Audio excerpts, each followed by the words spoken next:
বিসমিল্লাহির রহমানির রহিম। পরম করুণাময় মেহেরবান মহান আল্লাহ তাআলার রহমত, করুণা, শান্তি সমগ্র মানব জাতির উপর বর্ষিত হোক। এক নাস্তিক বলতেছেন যে নবী করিম সাল্লাল্লাহু আলাইহি সাল্লাম নাকি কোরআনের আয়াত বলে যেতেন।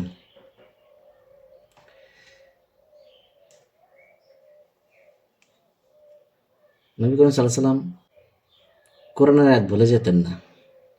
নবী করিম সাল্লাল্লাহু আলাইহি সাল্লাম কোরআনের আয়াত ভুলে যাবেন সেই ভয়ে তিনি এই আল্লাহর নাজিলকৃত ওহীকে দ্রুত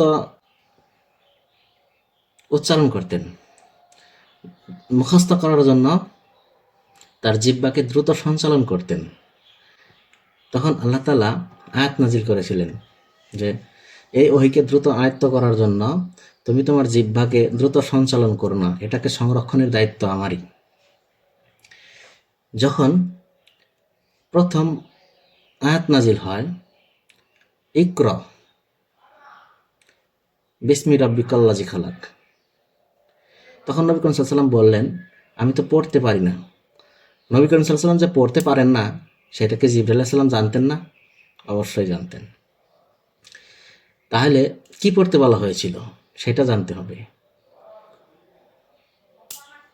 আমরা জানি নবী করিম সাল্লাল্লাহু আলাইহি সাল্লামের একটা মুহরে নবুয়ত ছিল।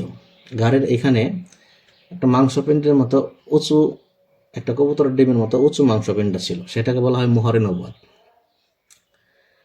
এই মুহরে নবুয়ত দিয়ে জিবরাইল আলাইহিস সালাম একটা ডাটাবেস, একটা রাস্তা তৈরি করেছিলেন মাথার ভেতরে, ব্রেন ডাটা, এদিকে একটা রাস্তা তৈরি করছিলেন।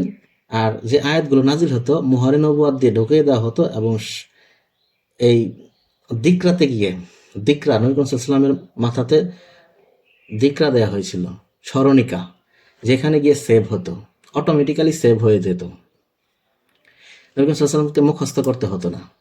একসাথে 2-3টা সূরার আয়াত নাজিল হতো, তখন নবী করিম সাল্লাল্লাহু আলাইহি সাল্লাম ঘেমে যেতেন। এবং যেটা যে সূরার অংশ সেটা সেইখানে গিয়ে সেভ হতো, তাকে কখনো মুখস্থ করতে হতো না, তিনি মুখস্থ করতেন না। মুহরে নবুয়ত দিয়ে ব্রেন ডাটা হিসেবে সেটাকে ঢোকাই দিতেন।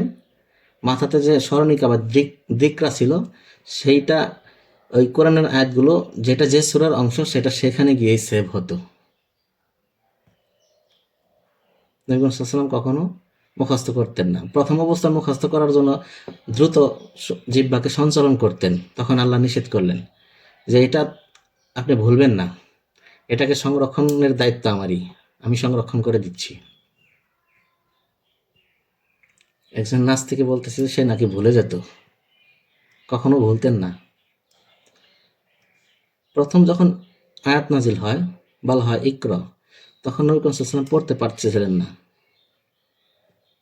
বলছেন যে আমি তো পড়তে পারছি না। তারপর কি করলেন? তারপর জিবরাইল আলাইহিস সালাম তাকে ধরে ঝাঁকুনি দিলেন। ঝাঁকুনি দেওয়ার পরে সেই রাস্তাটা যখন ক্লিয়ার হলো তখন তিনি বললেন, ইকরা বিসমি রাব্বিকাল্লাযী খালাক। তারপর তিনি পড়তে পারলেন এবং ভুলে যাওয়ার তো কোনো প্রশ্নই ওঠে না।